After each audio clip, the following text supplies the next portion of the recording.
नमस्कार दोस्तों, स्वागत है आप सभी का हमारे इस YouTube चैनल में।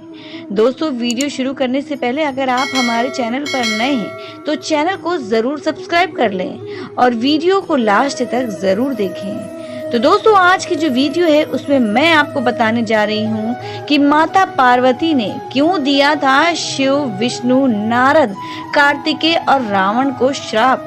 जी हाँ दोस्तों, इस पूरी कहानी को जानने के लिए हमारी वीडियो को लास्ट तक ज़रूर देखिएगा और वीडियो पसंद आए तो इसे अपने दोस्तों के साथ शेयर करिएगा और पसंद आए तो इसे लाइक भी ज़रूर करें। बॉक्स में हर हर महादेव ज़रूर लिखें। तो चलिए वीडियो को शुरू करते हैं। बताते हैं कि शंकर जी के कहने पर विष्णु जी ने पासा का रूप धारण कर लिया था। इसके बाद शिव जी ने पार्वती के पास जुआ खेलने के लिए पहुंच गए। भगवान शिव और माता पार्वती से जुड़े कई प्रसंग बड़े ही प्रसिद्ध हैं। इन प्रसंगों को आए दिन भक्तों के बीच में शेयर किया जाता रहता है। हम भी आपके लिए शिव और पार्वती से जुड़ा एक बड़ा ही दिलचस्प प्रसंग लेकर आए हैं। और इस प्रसंग में उस घटनाक्रम का जिक्र किया गया है जब अपने साथ हुए छल की वजह से पार्वती जी ने शिव, विष्णु, नारद, कार्तिकेय और रावण को श्राप दे दिया था। बता दें कि इस प्रसंग का उल्लेख वामन पुराण में मिलता है। कहते हैं कि एक बार शिवजी ने माता पार्वती से धूत यानी जुआ खेलने की इच्छा प्रकट की थी। इसके बाद शिव और पार्वती ने जुआ खेलना शुरू किया। बताते हैं कि शिवजी इस जुए में अपना सब कुछ हार गए थे। इसके बाद उन्हें पत्तों का वस्त्र पहनकर गंगा नदी के किनारे जाना पड़ा था। प्रसंग के मुताबिक जब इस बात की जानकारी कार्तिकेय को हुई तो वे पार्वती जी के पास गए और इस बार पार्वती और कार्तिकेय के बीच जुआ खेला गया। कार्तिकेय ने पार्वती जी को हरा दिया और शंकर जी की सारी वस्तुएं लेकर उनके पास चले गए। इसके बाद पार्वती ने इस घटनाक्रम की जानकारी गणेश जी को दी और इस पर गणेश कार्तिकेय से जुआ खेलने उनके पास चले गए और उन्हें हरा दिया। लेकिन नाराज शंकर ने पार्वती के पास लौटने से मना कर दिया। दूसरी तरफ रावण ने बिल्ली का रूप धारण करके गणेश के वाहन मूषक को डरा दिया। बताते हैं कि शंकर जी के कहने पर विष्णु जी ने पासा का रूप धारण कर लिया और इसके बाद शिव जी पार्वती के पास जुआ खेलने के लिए पहुंच गई। इस बीच नारद ने कहा कि यदि शंकर हार गए तो आप मेरी वीणा ले लीजिए। शंकर जी ने पार्वती को हरा दिया, लेकिन गणेश ने पार्वती से बता दिया कि विष्णु जी ने पासा का रूप धारण किया है। इस छल से क्रोधित पार्वती ने श्राप दिया कि भोले को गंगा का बोझ सिर पर ढोना पड़ेगा। नारद किसी एक जगह पर नहीं टिकेंगे। विष्णु का शत्रु रावण होगा, रावण का वध विष्णु जी करेंगे और कार्तिकेय हमेशा बाल रूप में ही रहेंगे। हिंदू धर्म से जुड़ा वृहद पौराणिक अतीत अपने आप में बेहद रहस्यमय और अद्भुत है। मनुष्य के रूप में जन्म लेने वाला किन कारणों से भगवान की उपाधि पा जाता है, ये अपने आप में अलौकिक है।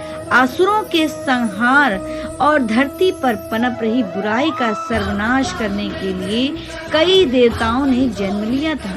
इन्हीं देवताओं में से एक थे शिव और पार्वती के पुत्र कार्तिकेय। पुराणों में वर्णित कार्तिकेय के जन्म की कथा के अनुसार पिता द्वारा किए गए अपने पति भगवान शिव के अपमान से क्रोधित सती दक्ष द्वारा संचालित यज्ञ की अग्नि में ही आत्मदाह कर लेती हैं।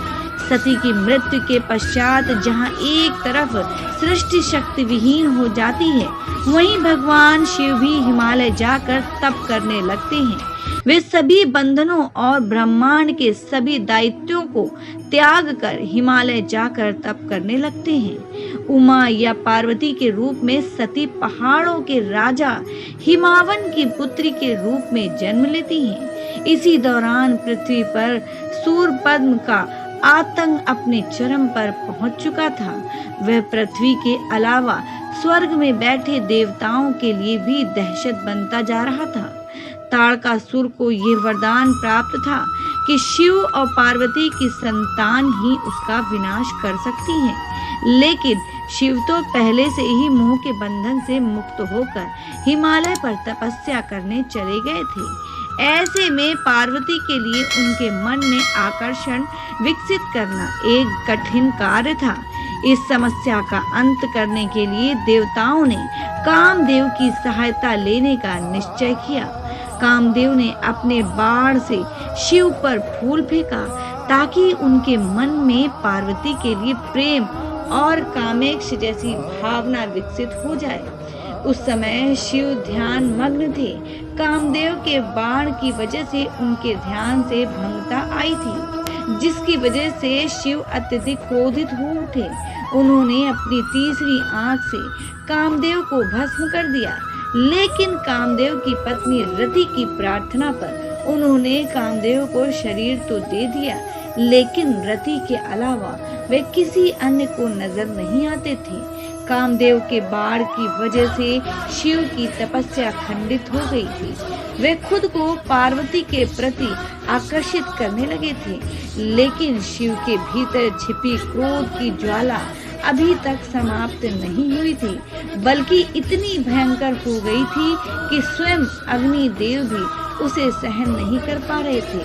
स्वयं गंगा जी इस अग्नि को सरवन तक ले गई, जहाँ एक धड़ और 6 सिर वाले श्रवण भव का जन्म हुआ। श्रवण भव को 6 अप्सराओं ने पाला था। पार्वती ने इन 6 सिरों को छोड़कर एक सिर में परिवर्तित कर दिया। इस तरह कार्तिकेय का जन्म हुआ। कार्तिकेय ने आगे चलकर देवताओं की सेना का नेतृत्व कर ताड़कासुर का नाश किया था। कृतिकाओं यानी अप्सराओं ने इन्हें अपना पुत्र बनाया था। इसी कारण इनका नाम कार्तिकेय पड़ गया। एक अन्य कथा के अनुसार भगवान शंकर ने सर्वप्रथम पार्वती की परीक्षा ली कि वे उनसे कितना प्रेम करती हैं। जब पार्वती इस परीक्षा में सफल हो गई, तब शुभ मुहूर्त पर शिव और पार्वती का विवाह संपन्न हुआ। विवाह के बाद कार्तिकेय का जन्म हुआ, जिन्होंने ताड़कासुर का सर्वनाश किया।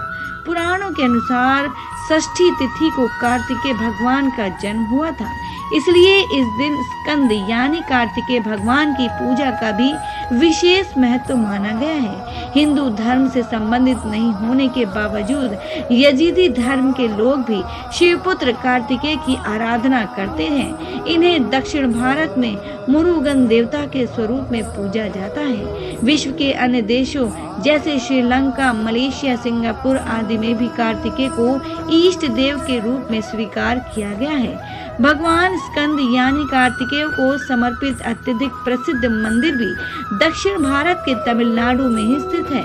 कार्तिकेय को तमिल देवता भी कहकर संबोधित किया जाता है। इनका विवाह इंद्र की पुत्री देवसेना और वल्ली के साथ हुआ था। और क्यों दिया था माँ पार्वती ने पुत्र कार्तिकेय को श्राप? तो दोस्तों, कार्तिकेय को हमेशा एक बालक के रूप में ही दर्शाया जाता है। वे विवाहित हैं, महायोद्धा हैं, लेकिन फिर भी उनका स्वरूप एक बालक का ही है, क्योंकि उनकी माता पार्वती ने उन्हें एक ऐसा श्राप दे दिया था जिसके बाद वे कभी अपनी बाल्यावस्था को त्याग ही नहीं पाए। उनके इस बालक स्वरूप के पीछे भी एक रहस्यमय कहानी छिपी हुई है। कहा जाता है कि एक बार शंकर भगवान ने पार्वती के साथ जुआ खेलने की इच्छा प्रकट की थी, लेकिन इस जुए के खेल में भगवान शंकर हारते ही चले गए और एक समय बाद उनके पास दांव पर लगाने के लिए कुछ नहीं बचा। हारने के बाद भगवान शिव पत्तों के वस्त्र पहनकर गंगा के तट पर चले गए। जब उनके पुत्र कार्तिकेय को इस घटना का पता चला तो वे अपनी मां के पास शिव की हारी हुई वस्तुएं लेने गए। कार्तिकेय ने भी अपनी मां के साथ जुआ खेला, लेकिन इस बार पार्वती हारती रही। अपनी मां को हराकर कार्तिकेय अपने पिता का सामान लेकर गंगा के तट पर आए। शिव और समस्त वस्तुओं को खोकर पार्वती बेहद निराश हो गईं। उन्होंने अपने दुख का कारण अपने पुत्र गणेश को बताया और वे अपनी मां की समस्या का समाधान करने के लिए स्वयं अपने पिता शिव के पास जुआ खेलने पहुंचे। जुए के खेल में अपने पिता को हराया और सारी वस्तुओं के साथ अपनी मां के पास आ गए। उन्हें देखकर पार्वती बोली कि उन्हें अपने पिता को भी साथ लाना चाहिए था। गणेश फिर से अपने पिता की खोज के लिए निकल गए। उन्हें हरिद्वार जाकर शिव के दर्शन हुए। उस समय भगवान शिव, विष्णु और कार्तिकेय गंगा के किनारे भ्रमण कर रहे थे। भोलेनाथ ने कहा कि अगर पार्वती फिर से एक बार उनके साथ जुआ खेलती हैं तो वे वापस चलने के लिए तैयार हैं। भोलेनाथ के कहने पर विष्णु पासे के रूप में जुए के खेल में शामिल हो गए। गणेश जी ने आश्वासन दिया कि पार्वती उनके साथ अवश्य खेलेंगी। जब गणेश अपने पिता को लेकर पार्वती के पास पहुँचे और उन्हें फिर से एक बार जुआ खेलने के लिए कहा तो पार्वती हंसने लगी। उन्होंने शिव से कहा कि उनके पास ऐसा कुछ भी नहीं है जिसे दांव पर लगाया जाए। इतने में वहां नारद आ गए, जिन्होंने अपनी वीणा और अन्य सामग्री शिव को दे दी ताकि वे जुआ खेल सकें। जुए का खेल आरंभ हुआ और पार्वती लगातार हारने लगी। विष्णु पासे के रूप में शिव के अनुसार चल रहे थे, जिसके परिणाम स्वरूप पार्वती को हर बार हार का सामना करना पड़ा। गणेश जी समझ गए कि पासे उनके पिता के अनुसार चल रहे हैं और उन्होंने ये सारा रहस्य अपनी माता को बता दिया। सारी घटना को सुनने के बाद पार्वती क्रोधित हो गईं और सभी को श्राप दे दिया। उन्होंने भोलेनाथ को श्राप दिया कि गंगा की धारा का बोझ हमेशा उनके सिर पर रहेगा। नारद को हमेशा भटकते रहने का श्राप दिया। भगवान विष्णु को ये श्राप दिया कि रावण उनका सबसे बड़ा और ताकतवर शत्रु होगा और साथ ही अपने पुत्र कार्तिकेय को ये श्राप दिया कि वे हमेशा बाल स्वरूप में ही रहेंगे। तो दोस्तों, ये थी शिव और पार्वती की और कार्तिकेय विष्णु की कहानी, जिसमें माँ पार्वती ने इन लोगों को श्राप दिया। तो दोस्तों, उम्मीद करते हैं कि आपको ये आज की कहानी जरूर समझ में आई होगी और पसंद भी आई होगी। पसंद आए तो इसे लाइक करें, शेयर करें और नए हैं तो चैनल को सब्सक्राइब करें और कमेंट बॉक्स में जय भोलेनाथ और शिव शंकर जरूर लिखें। फिर मिलेंगे आपसे एक और नए इंटरेस्टिंग वीडियो के साथ। तब तक के लिए नमस्कार दोस्तों।